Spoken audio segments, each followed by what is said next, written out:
Well, Canada's involvement in the fight against ISIS in Iraq just got extended by 2 years. Ottawa announcing today that its military mission will continue until the end of March 2019. Canada has about 200 Special Forces soldiers involved in the fight against ISIS, and they're supported by a Canadian combat hospital, which I went to visit on an air base in Erbil, northern Iraq, a number of weeks ago. So the Erbil airfield is host to several members of the coalition, a lot of North American and European countries. And we're going to go visit the Role 2, which is the hospital that serves the coalition and is set up by the Canadians. After this point, please don't film there. Okay. And so I've already told them that they're not to be wearing their name tags. During the simulation, everyone's going to be wearing a face mask. And you'll get to have an in-depth interview with Lieutenant Colonel Coker. You tell me when to stop. Yeah, right about here. It's perfect.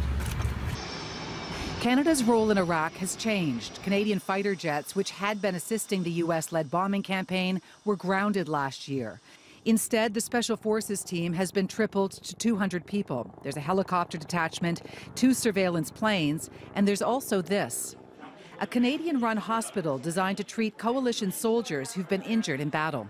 We're a Role 2 facility, and that means that our main mission is to provide what's called damage control surgery and damage control resuscitation to support the coalition in the fight against Daesh.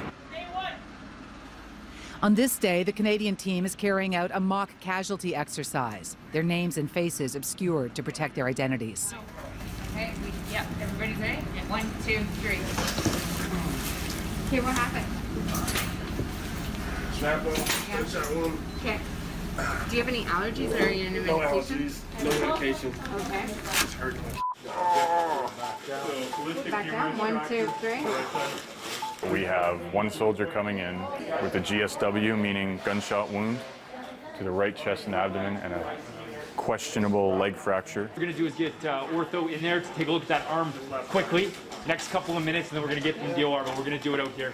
What I tell my troops is we need to be ready 24/7 to receive whatever comes through the door. All right, so Canada's mission in Iraq is part of a 1-hour documentary about my recent experience living just behind the front line in the battle against ISIS in West Mosul, Iraq. I documented everything from treating suspected ISIS fighter like this man right here, as well as civilians trying to flee. 2 kilometers to terror, life and death with ISIS airs on CityNews Sunday, July 9th at 10 p.m.